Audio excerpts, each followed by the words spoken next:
नमस्कार, मैं हूं आपके साथ प्रियंका शर्मा। रिपब्लिक भारत में आप सभी का बहुत स्वागत है। बुलेटिन की शुरुआत बड़ी खबर के साथ करेंगे। आपको बता दें, उत्तर प्रदेश के मुख्यमंत्री योगी आदित्यनाथ और डिप्टी सीएम केशव प्रसाद मौर्य के मतभेदों की अटकलों को लेकर अखिलेश यादव ने एक बयान दिया है और वो कहते हैं कि केशव प्रसाद मौर्य है वो दिल्ली की वाईफाई का पासवर्ड है। साथ ही अखिलेश यादव ये भी कहते हैं कि अब तो लखनऊ के लोगों से भी मुलाकात लगातार चल रही है। केशव मौर्य पर अखिलेश यादव ने तंज कसते हुए कहा कि दिल्ली के लिए मोहरा है। क्या कुछ कहा अखिलेश यादव ने, आपको सुनवाते हैं। तो स्वास्थ्य विभाग वो दिखाई दे रहा है और कितना भ्रष्टाचार होगा उसमें पता ही नहीं। ये तो कुछ खुल रहे हैं और ये खुल इसलिए रहे हैं कि कुछ लोग मोहरा बन गए हैं। वो मोहरा हैं, दिल्ली के वाईफाई के वो पासवर्ड हैं।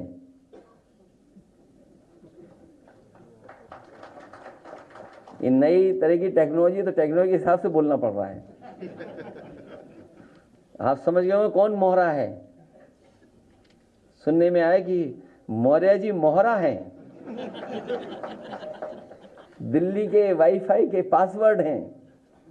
अगर दिल्ली वाले किसी से मिलते हैं तो लखनऊ वाले भी मिल रहे हैं किसी से। तो बताओ सरकार चलेगी ऐसे?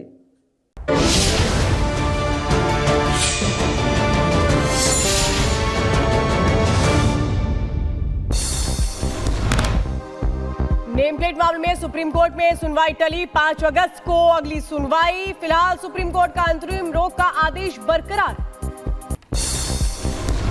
लखनऊ में सीएम आवास पर लखनऊ मंडल के विधायकों के साथ सीएम की बैठक। मीटिंग से दोनों डिप्टी सीएम ने बनाई दूरी। ब्रजेश पाठक दिल्ली हुए रवाना।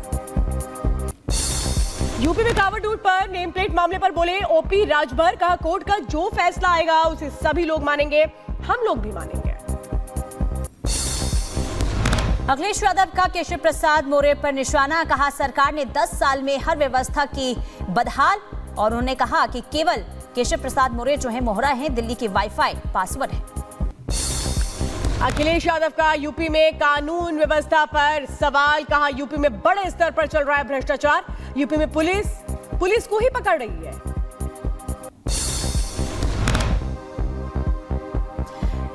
कोने में कितने बड़े पैमाने पर भ्रष्टाचार चल रहा है। उत्तर प्रदेश के न जाने किस किस कोने में कितने बड़े पैमाने पर भ्रष्टाचार चल रहा है। ममता बनर्जी का बीजेपी पर हमला। कहा बंगाल को बांटना चाहती है बीजेपी, बंगाल को तोड़ने की साजिश। बंगाल के साथ हो रहे राजनीतिक भेदभाव का विरोध करूंगी। बिहार विधान परिषद से आरजेडी एमएलसी सुनील सिंह बर्खास्त। नीतीश की मिमिक्री करने पर विधान परिषद की सदस्यता पर एक्शन लिया गया। एथिक्स कमेटी की रिपोर्ट के आधार पर कार्रवाई हुई है। बिहार विधान परिषद में सरकार के खिलाफ काली पट्टी पहनकर विरोध प्रदर्शन किया गया। राबड़ी देवी ने कहा सदन में इतिहास को बदला जा रहा है। इतिहास को बदला जा रहा है, इसलिए काला बिंदा लगा के लोग आए। परंपरा शुरू हो रहा है। बीजेपी जदयू वाला परंपरा शुरू कर रहा है नया, तो आने वाला पीढ़ी देखेगा। कर्नाटक में बीजेपी सांसदों का कांग्रेस के खिलाफ प्रदर्शन। एमयूडीए और वाल्मीकि घोटाले की सीबीआई जांच की मांग। मध्य प्रदेश के सीहोर में अपराधियों के हौसले बुलंद हैं। स्कूल परिसर में तलवार लेकर बच्चों को धमका रहे बदमाश। सीसीटीवी फुटेज में सामने आई तस्वीर। यूपी के बुलंदशहर में निर्माणाधीन अंडरपास में जल जमाव। पानी के बीच फंसी स्कूल कैब। घटना का वीडियो सोशल मीडिया पर वायरल। यमुनोत्री धाम में बादल फटने से जलस्तर में बढ़ोतरी हुई है। सुरक्षा के मद्देनजर पुलिस ने खाली करवाया है मंदिर परिसर। यमुनोत्री में भारी बारिश के बाद हालात बेकाबू। नदी किनारे कई इलाकों में इस वक्त जल जमाव है। वहां इलाकों को खाली कराया जा रहा है। मौके पर एनडीआरएफ एसडीआरएफ की टीम मौजूद। रुद्रप्रयाग में भारी बारिश का कहर लगातार देखने को मिल रहा है। इधर मदमहेश्वर मंदिर ट्रैक में मार्कंडे नदी पर पैदल पुल जो है वो बह गया है। आने जाने का रास्ता बाधित हो गया है। एनडीआरएफ और एसडीआरएफ की टीम मौके पर मौजूद है। क्राइम ब्रांच ने अंतर्राष्ट्रीय ड्रग कार्टेल का किया भांडाफोड़। अफगानिस्तान के एक नागरिक को किया गिरफ्तार। 1 करोड़ रुपए से ज्यादा की कीमत की 512 ग्राम हेरोइन बरामद। यूपी के हमीरपुर में नगर पालिका के सामने लोगों का हंगामा देखने को मिला।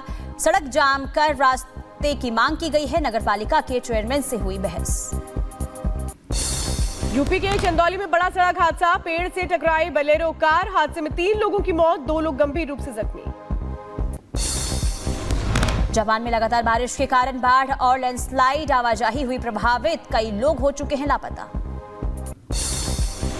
जापान में यामागाटा और अकिता प्रांत में बाढ़ और लैंडस्लाइड का खतरा। प्रशासन ने लोगों को सुरक्षित जगहों पर जाने के निर्देश दिए। फ्रांस के इसरे में भारी भूस्खलन हुआ है, कई लोगों के मलबे में दबे होने की खबर मिल रही है। मौके पर राहत बचाव का काम लगातार जारी है। ताइवान में टाइफून गेमिक ने मचाई तबाही, बाढ़ के पानी में खिलौने जैसी बही गाड़ियां, सड़कों पर घरों में घुसा पानी। दक्षिणी कैलिफोर्निया में दर्जनों कारों में भीषण आग लग गई है। आसमान में दिखा काले धुएं का गुबार, आग पर काबू पाने की कोशिश जारी है।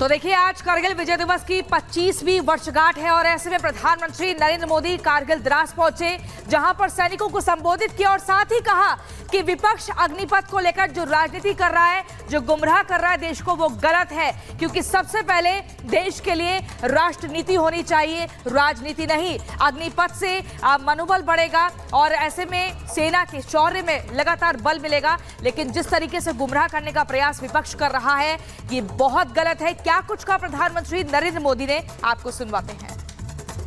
हमारी सेनाओं ने बीते वर्षों में कई साहसिक निर्णय लिए हैं। सेना द्वारा किए गए जरूरी रिफॉर्म्स का एक उदाहरण अग्निपथ स्कीम भी है। दशकों तक संसद से लेकर अनेक कमेटी तक में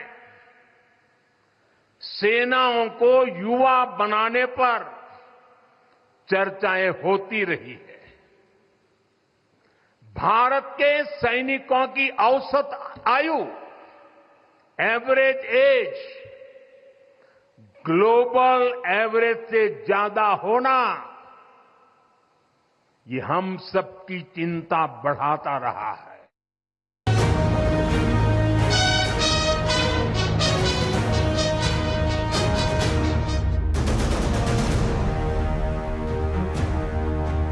भारत माता की, भारत माता की, भारत माता की।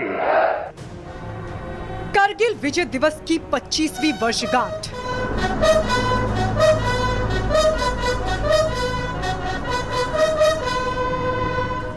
पीएम मोदी ने लद्दाख से जंग के नायकों को दी श्रद्धांजलि।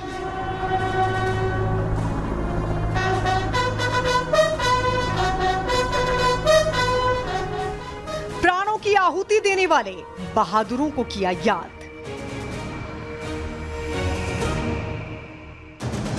प्रधानमंत्री मोदी आज शौर्य और वीरता की कहानी के लिए कारगिल पहुंचे, जहां उन्होंने कारगिल की लड़ाई में शहीद हुए वीर जवानों को श्रद्धांजलि दी। कारगिल वॉर मेमोरियल पहुंचकर सैल्यूट किया और कहा कि हमने सिर्फ युद्ध नहीं जीता था, बल्कि सत्य, संयम और सामर्थ्य का अद्भुत परिचय दिया था। बहादुर नायकों को श्रद्धांजलि देने के साथ ही प्रधानमंत्री मोदी ने लाउड एंड क्लियर अग्निपथ योजना पर भी मोहर लगा दी। देश में भ्रम फैलाने वाले विपक्ष पर प्रधानमंत्री नरेंद्र मोदी ने प्रहार करते हुए सवाल किया और पूछा कि सेना के रिफॉर्म पर सियासत क्यों हो रही है। इतने संवेदनशील विषय को कुछ लोगों ने राजनीति का विषय बना दिया है। कुछ लोग सेना के इस रिफॉर्म पर भी अपने व्यक्तिगत स्वार्थ में झूठ की राजनीति कर रहे हैं। ये वही लोग हैं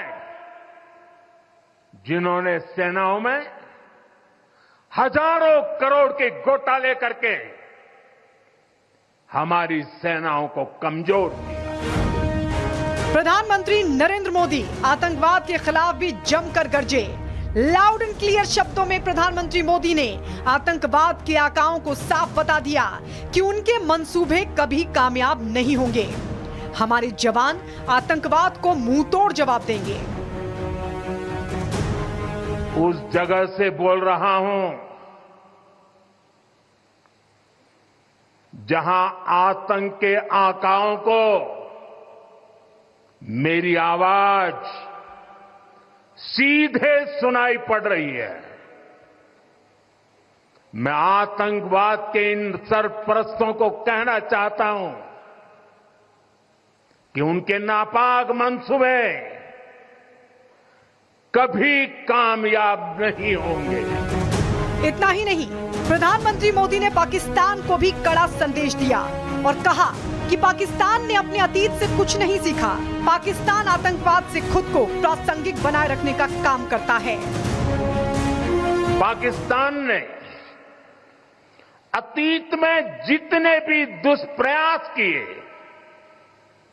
उसे मुंह की खानी पड़ी है, लेकिन पाकिस्तान ने अपने इतिहास से कुछ नहीं सीखा है। एक तरफ तो जवानों को श्रद्धांजलि तो दूसरी तरफ आतंकवाद के आकाओं को चेतावनी। प्रधानमंत्री नरेंद्र मोदी ने अपने अंदाज से साफ कर दिया कि जो भी देश को जरा भी हिलाने की कोशिश करेगा वो ज्यादा दिनों तक जवानों की गोलियों से